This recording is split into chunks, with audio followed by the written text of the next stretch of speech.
Hello and welcome to Bhaduri foundation. आज हम पढ़ेंगे क्लास एट्थ सिविक्स का first chapter the Indian constitution, chapter one civics, class eighth NCERT. इसमें सारे हम इम्पोर्टेंट कॉन्सेप्ट जो हैं उनको समझेंगे और याद करने की कोशिश करेंगे। This lecture is important for academic purpose and also for those students who are preparing for UPSC and other competitive exams. Let's start. A written document in which we find such rules is called a constitution. एक rule book है जिसको हम constitution बोलते हैं। हर country की होती है ज़्यादातर। Why does a country need a constitution? अब कॉन्स्टिट्यूशन की ज़रूरत क्यों पड़ती है किसी भी कंट्री को? In 1934, the Indian National Congress made the demand for a constituent assembly.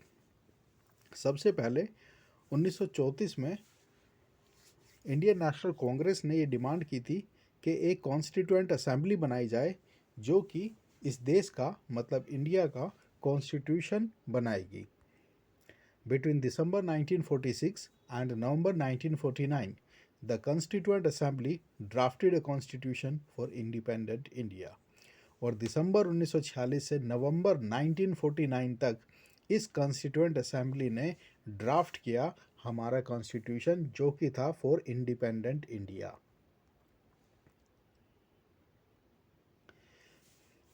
Today, most countries in the world have a constitution.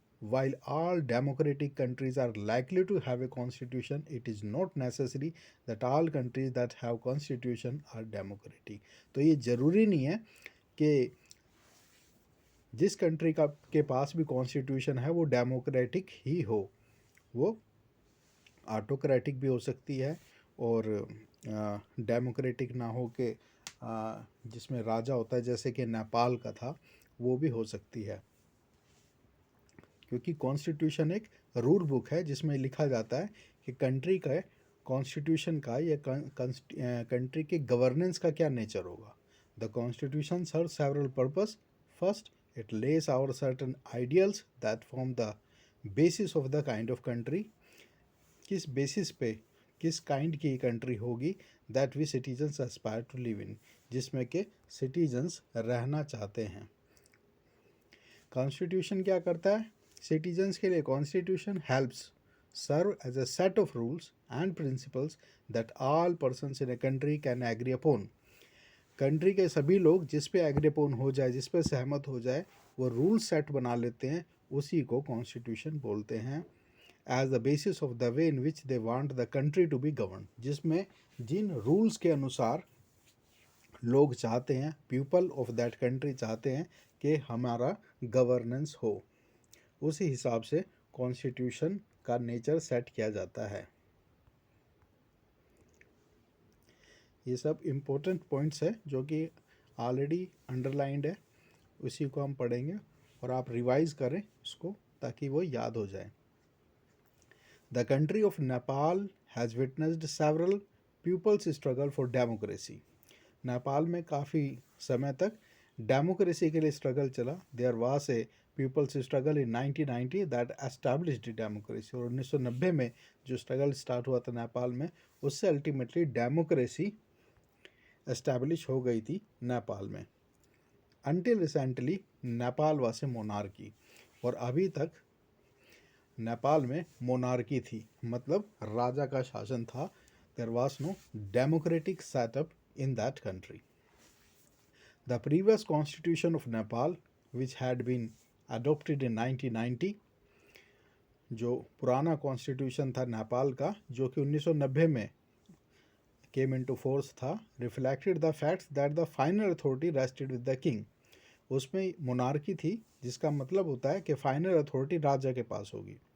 A people's movement in Nepal fought for several decades to establish democracy. और नेपाल के लोगों ने कई दशकों तक संघर्ष किया नेपाल में डेमोक्रेसी इस्टेब्लिश करने के लिए। And in 2006 they finally succeed in putting an end to the power of king.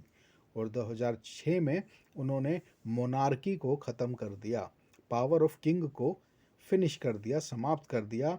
The people had to write a new constitution to establish Nepal as a democracy. तो अब लोगों के ऊपर ये जिम्मेदारी आ गई कि वो नेपाल के लिए एक नया कॉन्स्टिट्यूशन लिखे जिसमें कि डेमोक्रेसी को एस्टैब्लिश किया जाए. Nepal, by moving from a monarchy to a democratic government, needs to change all its constitutive rules in order to usher in a new society.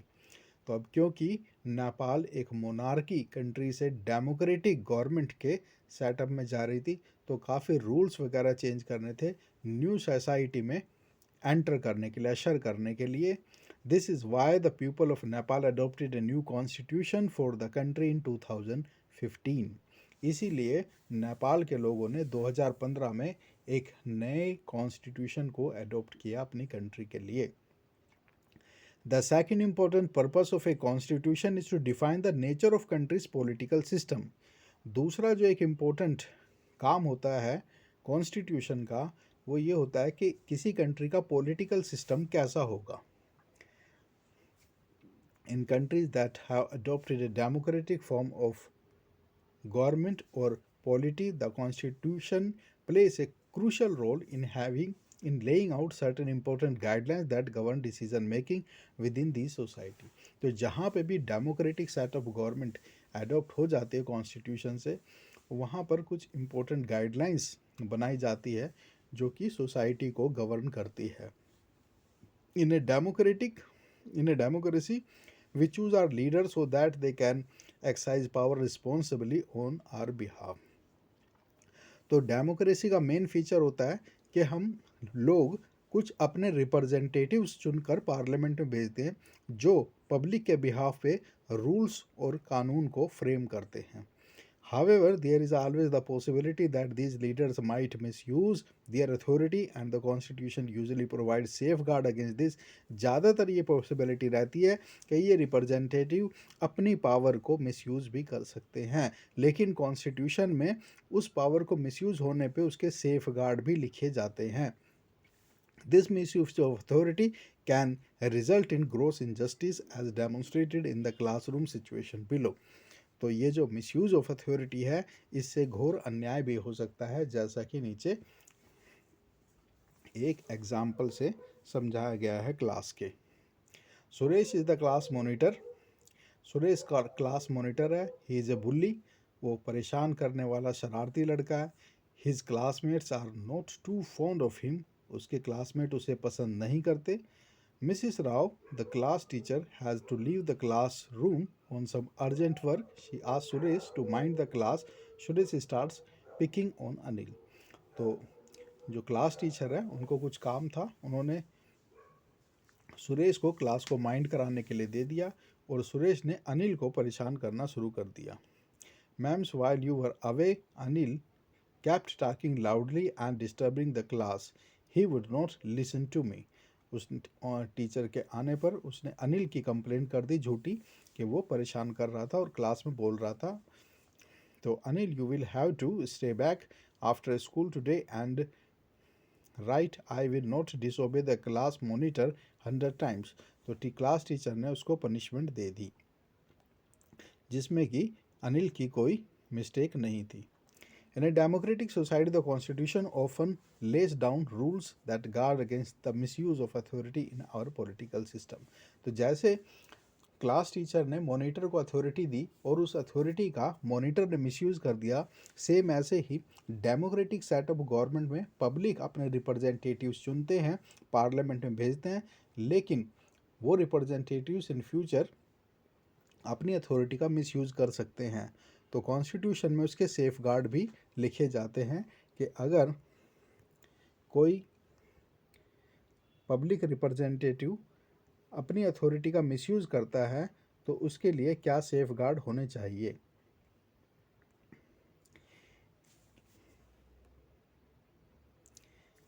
Indian constitution guarantees the right to equality to all persons and says that no citizen can be discriminated against on ground of religion, race, caste, gender and place of birth.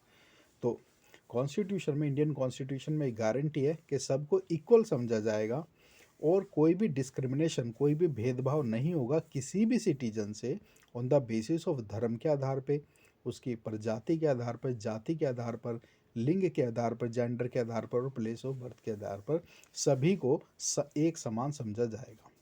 The right to equality is one of the fundamental rights guaranteed by the Indian constitution.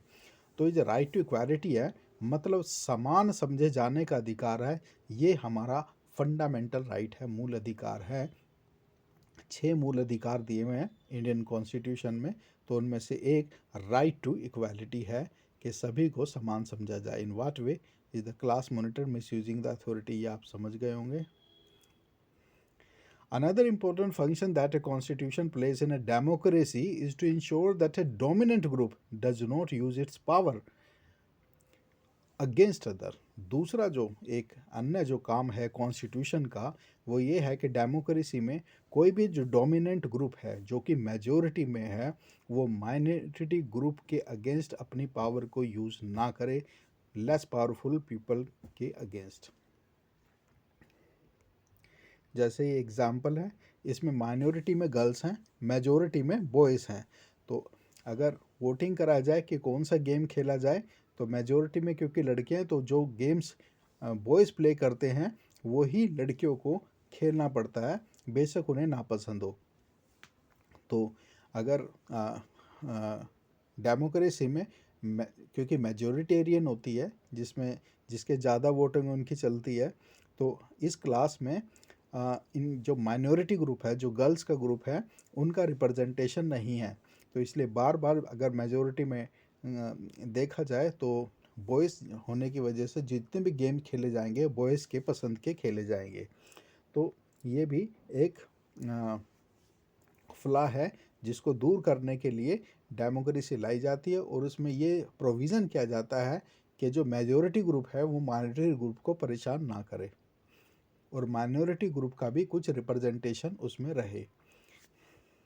We always have to do what the boys want because they are in a majority.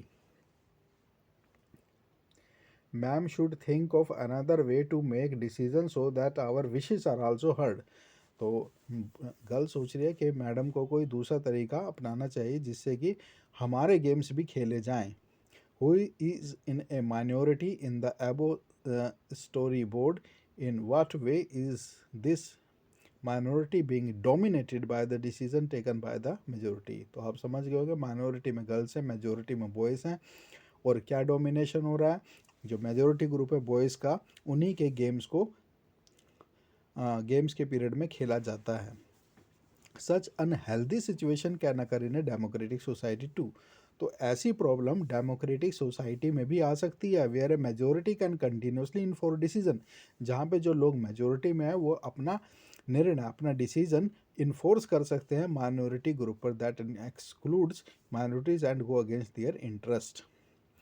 As the above storyboard illustrates, every society is prone to this tyranny of the majority.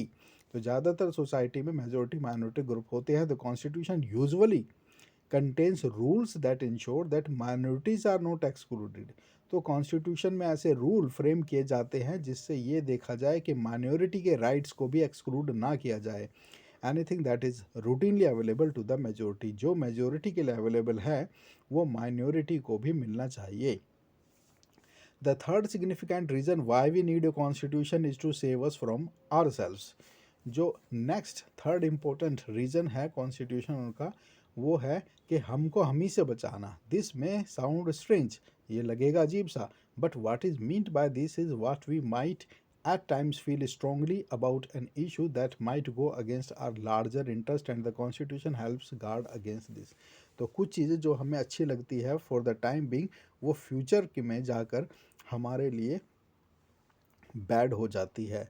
तो इसलिए constitution में ऐसी चीज़ें रखी जाती है जिससे हम अपने ही इंटरेस्ट के अगेंस्ट ना जाएं। जैसे कि यहाँ पे एक एग्जांपल है, I have 2 chapters left to revise for tomorrow's test, but it is time for my favorite TV program. I'm dying to watch it, but if I do that, I won't have time to finish my revision. इस लड़की के 2 chapter बचे हुए हैं revise करने के लिए, और टीवी में इसका फेवरेट प्रोग्राम आ रहा है, अगर वो ये देखती है तो वो रिवीजन नहीं हो पाएगी, और अगर नहीं देखती तो उसको टेम्पटेशन होगी देखने की। तो ऐसे में क्या किया जाए? For example, it is possible that many people who live in a democracy might come to strongly feel that party politics have become so acrimonious that we need a strong dictator to set this right. कई बार ऐसा लगता है कि party politics इतनी खतरनाक हो गई है, इतनी गंदी पॉलिटिक्स हो गई है कि हमें लगता है कि डेमोक्रेसी ना होकर कोई डिक्टेटर आ जाना चाहिए, मतलब राजा का शासन होना चाहिए। ठीक है, लेकिन ये गलत है, क्योंकि डेमोक्रेसी में तो सबका रिप्रेजेंटेशन होता है, बहस होती है, अच्छे कानून बनते हैं, लेकिन जो ऑटोक्रेटिक होगा, जो डिक्टेटर होगा, वो तो अपनी ही चलाएगा, जैसे कि हिटलर था। तो इसलिए अल्टीमेटली हमें कुछ बुराइयां लगती है डेमोक्रेसी में, लेकिन डिक्टेटरशिप जो है उसमें ज़्यादा बुराइयां हैं। Constitution plays a very important role in democratic society. तो डेमोक्रेटिक सोसाइटी में कॉन्स्टिट्यूशन बहुत ही इंपॉर्टेंट रोल प्ले करता है। जैसे कि ये लड़की कंफ्यूज थी कि वो अपना प्रोग्राम देखे या रिवीजन करे, और उसको टेम्पटेशन होगी जब फैमिली के अदर मेंबर्स वो प्रोग्राम देखेंगे, तो उसने अपने फैमिली मेंबर से बात की। तो उसके पेरेंट्स ने सोचा कि आज हम उस प्रोग्राम को नहीं देखते, जिससे कि उनके बेटे को टेम्पटेशन ना हो ज़्यादा देखने की उस प्रोग्राम को। तो उसकी पढ़ाई के लिए उसके पेरेंट्स ने भी एक बलिदान दिया, और वो रिवीजन कर सकी और अपना टेस्ट अच्छे से लिख सकी। द इंडियन कॉन्स्टिट्यूशन की फीचर। अब कॉन्स्टिट्यूशन के जो इम्पोर्टेंट फीचर्स हैं वो क्या हैं? The long experience of authoritarian rule under the colonial state convinced Indians that free India should be a democracy in which everyone should be treated equally and be allowed to participate in government. Indian लोगों का long experience रहा है authoritarian रजीम का, मतलब अंग्रेज़ों का जो शासन था वो अथॉरिटेरियन था, मतलब कि डिक्टेटरशिप थी। तो इंडियंस को लगा कि जब भी हमारी इंडिया फ्री होगी तो हमारी जो देश होगा वो डेमोक्रेटिक होगा, जिसमें सबको एक समान ट्रीटेड इक्वली समझा जाएगा और सबको गवर्नमेंट में पार्टिसिपेट करने का मौका दिया जाएगा। Around 300 people who became members of the Constituent Assembly in 1946 and also met periodically for the next 3 years to write Indian Constitution. तो 300 लोगों के करीब 1946 में चुने गए और उनको अगले 3 साल के लिए इंडियन कॉन्स्टिट्यूशन लिखने का काम दिया गया, जिस ड्राफ्टिंग जो कमेटी थी कॉन्स्टिट्यूशन लिखने की, उसके chairman doctor B R Ambedkar थे। The country was made up of several different communities who spoke different language. और जो हमारा देश है उसमें डिफरेंट कम्युनिटीज़ थी, डिफरेंट लैंग्वेजेस बोलने वाले लोग थे, बिलोंग टू डिफरेंट रिलीजन, अलग अलग धर्म था, डिस्टिंक्ट कल्चर, अलग अलग उनका कल्चर था। Also when the constitution was being written, India was going through considerable turmoil। और जब संविधान लिखा जा रहा था तो पार्टीशन का भी प्रॉब्लम चल रही थी। The partition of the country into India and Pakistan was imminent. Imminent का मतलब जिसको टाला नहीं जा सकता।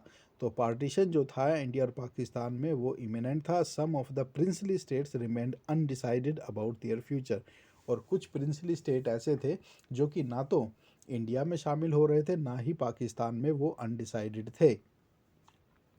The final document also reflects their concern for eradicating poverty through socio economic reforms. जो फाइनल डॉक्यूमेंट निकल के सामने आया भारत का संविधान, उसमें ये पॉवर्टी हटाने, गरीबी दूर करने का, सोशो इकोनॉमिक रिफॉर्म, सामाजिक और आर्थिक सुधार के लिए कई ऐसे प्रोविज़न रखे गए, emphasising the crucial role of the people who can play the representative, जिससे कि लोग अपने रिप्रेजेंटेटिव्स के थ्रू एक भूमिका अदा कर सके देश में तरक्की की features of the Indian constitution. सबसे पहला फीचर है फेडरलिज्म। फेडरलिज्म का मतलब होता है कि एक देश बहुत सारे स्टेट से मिलके बना होता है। जैसे कि इंडिया 28 स्टेट से मिलके इंडिया बना है। तो इसको हम बोलते हैं फेडरलिज्म। किसी भी एक स्टेट को इंडिपेंडेंट होने का राइट नहीं होता, इसको बोलते हैं फेडरलिज्म। तो this refers to the existence of more than one level of government in the country. In India we have government at the state level and the central level, panchayati raj, third tier of the government. तो इसमें 3 tier की government होती है। सबसे छोटा पंचायत होगी, उसके बाद स्टेट गवर्नमेंट होगी, इसके बाद सेंट्रल गवर्नमेंट होगी। While each state in India enjoys autonomy in exercising power on certain issues, हालांकि हर स्टेट को कुछ अपनी ऑटोनॉमी होगी, स्वायत्ता होगी, इंडिपेंडेंस होगी, कुछ पावर को एक्सरसाइज करने की, subject of national concern require that all of these states follow the laws of the central government. और जहाँ पे भी देश की बात आएगी, नेशनल इंटरेस्ट की बात आएगी, तो सभी जो स्टेट्स हैं वो सेंट्रल गवर्नमेंट के कानून को फॉलो करेंगे। Under federalism, the states are not merely agents of the federal government but draw their authority from the constitution as well. तो फेडरलिज्म में न केवल स्टेट्स अपनी पावर फेडरल गवर्नमेंट से ड्रॉ करते हैं, बल्कि उनकी पावर कॉन्स्टिट्यूशन में लिखी होती है। दूसरा जो फीचर है कॉन्स्टिट्यूशन का वो है पार्लियामेंट्री फॉर्म ऑफ गवर्नमेंट। जो गवर्नमेंट होती है उसका जो नेचर होता है वो पार्लियामेंट्री फॉर्म होता है। मतलब the constitution of India guarantees universal adult franchise. संविधान में लिखा हुआ है कि सबको यूनिवर्सल एडल्ट सफरेज मिलेगा टू ऑल सिटीजन्स। यूनिवर्सल माने सबको, एडल्ट माने 18 साल से ऊपर हो, सफरेज माने राइट टू वोट, वोट देने का अधिकार सबको मिलेगा, ऑल सिटीजन्स को। When they were making the constitution the members of the constituent assembly felt that the freedom struggle had prepared the masses for universal adult suffrage. तो constitution assembly को ये feel हुआ जब वो संविधान बना रहे थे कि जो फ्रीडम का स्ट्रगल हुआ अगेंस्ट अंग्रेज़ों के खिलाफ जो हुआ है, अब लोग प्रिपेयर हो गए हैं, अपना वोट देने के लायक समझ हो गई है उनको, and that this would help encourage a democratic mindset and break the clutches of traditional caste. और इससे जो पुराने कास्ट का और क्लास का और जेंडर का मतलब स्त्री और पुरुष का जो भेद था वो ख़त्म हो जाएगा और लोग इन चीज़ों से उठ के अपनी गवर्नमेंट चुनेंगे, अपने रिप्रेजेंटेटिव्स को चुन के पार्लियामेंट में भेजेंगे to act on their behalf. This means that the people of India have a direct role in electing their representatives. तो इसका मतलब यह है, यूनिवर्सल एडल्ट फ्रेंचाइज का मतलब यह है कि लोग अपने रिप्रेजेंटेटिव्स को डायरेक्टली चुनेंगे। Also, every citizen of the country, irrespective of our social background, can also contest election. These representatives are accountable to the people. और कोई भी व्यक्ति चाहे उसका इकोनॉमिक स्टेटस कैसा भी हो, किसी भी सोशो इकोनॉमिक बैकग्राउंड से वो आता हो, वो चुनाव लड़ सकता है और अपने कार्यों के लिए वो अकाउंटेबल होगा लोगों के प्रति, इंडिया के लोगों के प्रति। थर्ड जो फीचर है हमारे कॉन्स्टिट्यूशन का वो है सेपरेशन ऑफ पावर। मतलब पावर को विभाजित किया गया है, किसी एक इंस्टीट्यूशन में नहीं रखा गया। जैसे लेजिस्लेचर कानून बनाती है, जुडिशरी उस कानून को रक्षा करती है और एग्जीक्यूटिव उस कानून का पालन करवाती है या उसको इन्फोर्स लाती है। तो ऐसे पावर को डिफरेंट इंस्टीट्यूशंस में सेपरेट कर दिया गया है ताकि कोई भी एक इंस्टीट्यूशन ऑटोक्रेटिक रूप में फंक्शन ना करे, मतलब सिर्फ अपनी ही ना चलाएं। According to the constitution there are 3 organs of the government. Constitution के अनुसार गवर्नमेंट के 3 ऑर्गन होंगे। These are the legislature, the executive and the judiciary. पहला है लेजिस्लेचर, मतलब जो कानून बनाएंगे, एग्जीक्यूटिव जो कानून का पालन करेंगे या करवाएंगे, उसको इफेक्ट में लाएंगे कानून को, जैसे पुलिस और आईएएस ऑफिसर्स, ठीक है, गवर्नमेंट सर्वेंट्स, ये सारे एग्जीक्यूटिव्स हैं, प्राइम मिनिस्टर, ये सब एग्जीक्यूटिव्स हैं।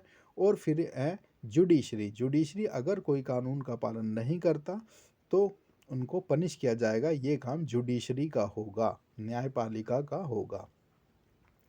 The legislature refers to our elected representatives. Legislature का मतलब है जो लोगों ने चुन के भेजे। The executive is smaller group of people who are responsible for implementing the law. तो लेजिस्लेचर में से एक छोटा ग्रुप जिसको मेजोरिटी में वोट मिली है, जिनका प्राइम मिनिस्टर, उसको एग्जीक्यूटिव बोलेंगे। वो रिस्पॉन्सिबल होंगे कानून को इम्प्लीमेंट करने के लिए, रनिंग द गवर्नमेंट, और सरकार चलाने के लिए। The judiciary of which you will read more in unit 3 of this book refers to the system of court. और जुडिशरी का मतलब है court system in this country. In order to prevent the misuse of power, ताकि power का कोई misuse ना करे by any one branch of the government, the constitution says that each of these organ should exercise different powers. तो constitution ने कहा है हर इंस्टीट्यूशन अलग अलग काम करेगा। Through this each organ acts as a check on the other organs of the government and this ensures the balance of power between all three। इससे तीनों इंस्टीट्यूशन में पावर का बैलेंस रहेगा। ना तो एग्जीक्यूटिव अपनी मन मर्जी चला पाएंगे जो कानून को इम्प्लीमेंट करते, ना ही लेजिस्लेचर, ना ही कानून ऐसा बनेगा जो लोगों के इंटरेस्ट में ना हो, और ना ही जुडिशरी अपने आप में ऑटोक्रेटिक बन पाएगी। The word state is often used in the chapter. This does not refer to the state government। इस चैप्टर में जो वर्ड स्टेट यूज हुआ है इसका मतलब वो वाला स्टेट नहीं है जो कि हरियाणा, पंजाब, चंडीगढ़ और ये उत्तर प्रदेश, मध्य प्रदेश, बल्कि स्टेट से मतलब यहाँ पे कंट्री से है, गवर्नमेंट से है। रेफर्स टू स्टेट गवर्नमेंट नहीं है। The state on the other hand refers to the political institution से मतलब है that represents a sovereign people who occupy a definite territory. तो यहाँ पे स्टेट का मतलब उस इंस्टीट्यूशन से है, उस कंट्री से है जो सोवरेन, जहाँ के लोग सोवरेन है। सोवरेन मतलब जिनके ऊपर किसी विदेशी गवर्नमेंट का कोई कंट्रोल नहीं है, जो कि वो सोवरेन है, इंडिपेंडेंट है, और उनकी एक डेफिनेट टेरिटरी के अंदर वो लोग रह रहे हैं। Fundamental rights. The fundamental rights in the Indian constitution include. तो ये बॉक्स में हमें फंडामेंटल राइट्स दिए हुए हैं, 6 राइट्स है ये। पहले हम इनको पढ़ लेते हैं। तो पहला जो राइट है वो है राइट टू इक्वालिटी, मतलब सब समान है कानून के समक्ष। All persons are equal before the law. This means that all persons shall be equally protected by the laws of the country. मतलब हर एक पर्सन लॉ से प्रोटेक्ट होगा जो कि कंट्री का है। It also state that no citizen can be discriminated. इसका ये भी मतलब है किसी भी सिटीजन के साथ भेदभाव नहीं होगा against on the basis of उनके धर्म के आधार पर, उनकी जाति के और सेक्स के आधार पर। Every person has access to all public places. और हर व्यक्ति हर किसी पब्लिक प्लेसेस पर जा सकता है, including playground, hotel, shops. The state can not discriminate against any one in matter of employment. और गवर्नमेंट किसी से भी भेदभाव नहीं कर सकती रोजगार के मामले में, but there are exceptions to this that they will read about later in this book. लेकिन रोजगार में कुछ एक्सेप्शंस हैं, जैसे कि कुछ लोगों को रिजर्वेशन मिली हुई है, उसको पॉजिटिव डिस्क्रिमिनेशन बोलते हैं। मतलब उनको साथ लाने के लिए सोसाइटी के दूसरे ग्रुप्स के साथ उनको कुछ फेवर दिया जाता है, जिसको हम पॉजिटिव डिस्क्रिमिनेशन बोलते हैं। तो वो एक्सेप्शंस है जिसको हम आगे इस चैप्टर में पढ़ेंगे। This practice of untouchabilities has also been abolished. और जो अनटचेबिलिटी, छुआछूत की जो प्रैक्टिस थी वो भी कॉन्स्टिट्यूशन के इन्फोर्स में आने से ख़त्म कर दी गई है। दूसरा जो हमारा फंडामेंटल राइट है वो है राइट टू फ्रीडम, मतलब स्वतंत्रता का अधिकार, right to freedom. This includes the right to freedom of speech and expression, the right to form association, the right to move freely and reside in any part of the country, and the right to practise any profession, occupation और business. इसमें हमें बोलने का अधिकार है, हमें अपने आप को एक्सप्रेस करने का अधिकार है, कोई एसोसिएशन फॉर्म करने का अधिकार है, हम reside in any part of the country, कहीं पे भी जाकर रह सकते हैं घर खरीद कर, कोई भी काम कर सकते हैं, प्रैक्टिस एनी प्रोफेशन, ऑक्यूपेशन। तो ये हमारा राइट टू फ्रीडम में आता है, जो कि हमारा फंडामेंटल राइट है, जो कि सरकार भी हमसे नहीं ले सकती। कोई भी गवर्नमेंट एजेंसी हमारे फंडामेंटल राइट को वायलेट नहीं कर सकती। अगर कोई करती है तो person directly can approach in supreme court and high court. तो राइट अगेंस्ट एक्सप्लॉयटेशन, तीसरा जो फंडामेंटल राइट है वो है राइट अगेंस्ट एक्सप्लॉयटेशन। अगर कोई भी इंस्टीट्यूशन, सरकार या व्यक्ति किसी का शोषण करता है तो वो गलत है और उसके खिलाफ कार्रवाई हो सकती है। The constitution prohibits human trafficking. और संविधान ने ह्यूमन ट्रैफिकिंग मतलब लोगों की खरीद फरोख्त, जैसे उनको दास बना के खरीदना, उनको स्लेव बना के खरीदना और उनसे नौकरी कराना, बंधुआ मजदूरी करना, तो इसको भी एक्सप्लॉयटेशन को बंद कर दिया गया है। फोर्स्ड लेबर, ज़बरदस्ती किसी से काम नहीं कराया जा सकता। And employment of children under 14 years of age, से कम के बच्चों से काम नहीं किया जा सकता, उनको एक्सप्लॉयट नहीं किया जा सकता।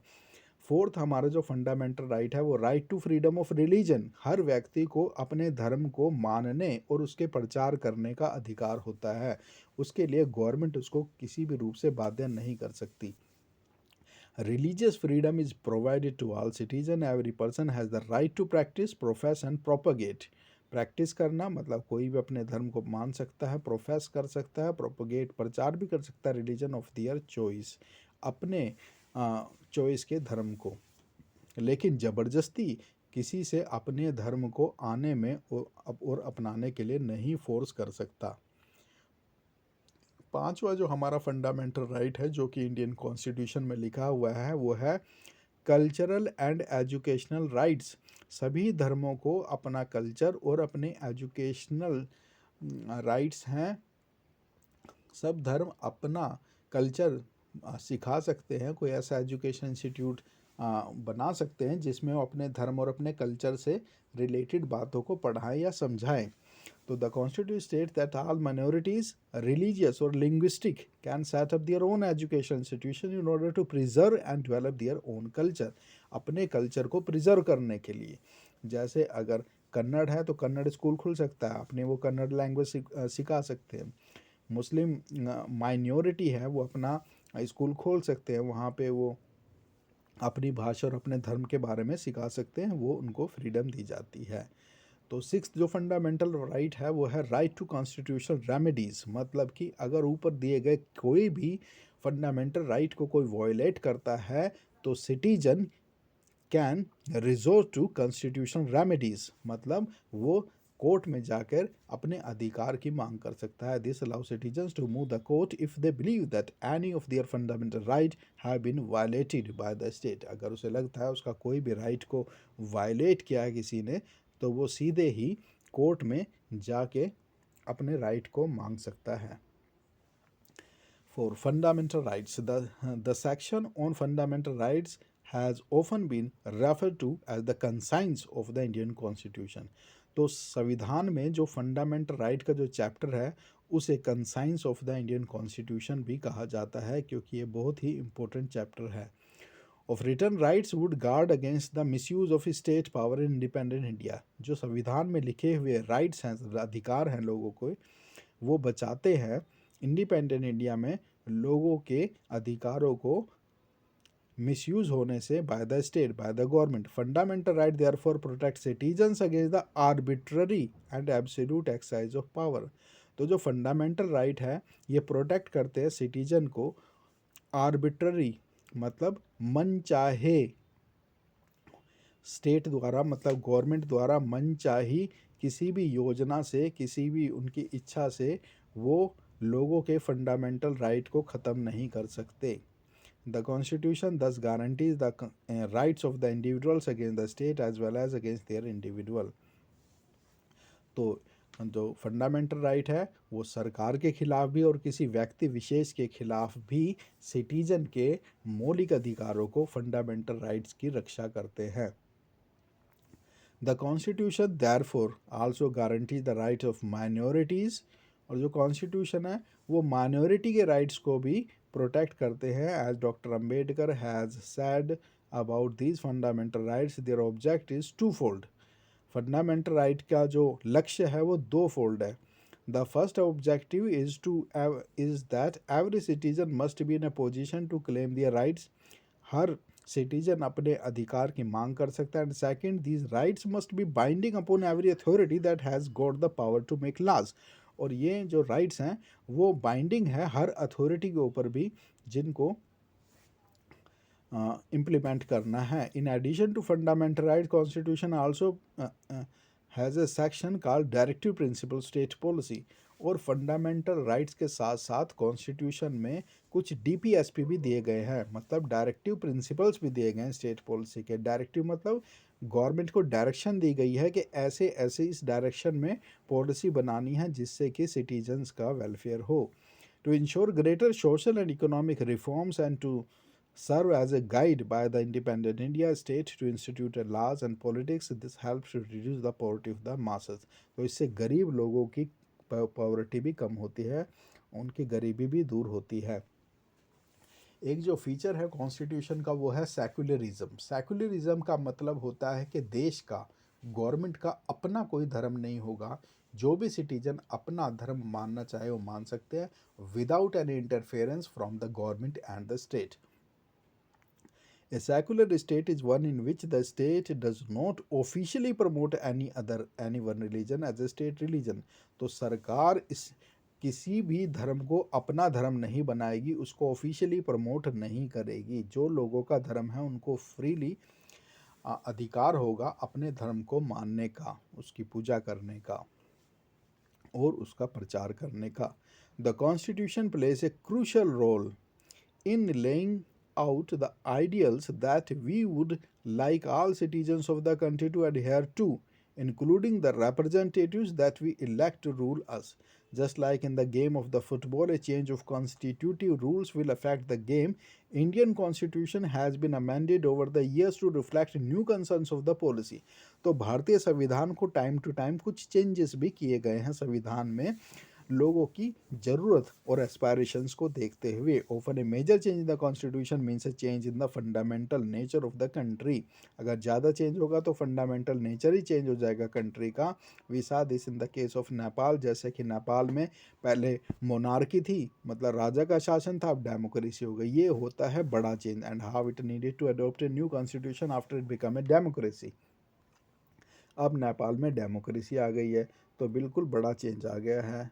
तो we have completed this chapter, और इसको बार बार सुनो जिससे कि आपको सारे कॉन्सेप्ट याद हो जाएगी और आपको आंसर लिखने में हेल्प मिलेगी। Thank you.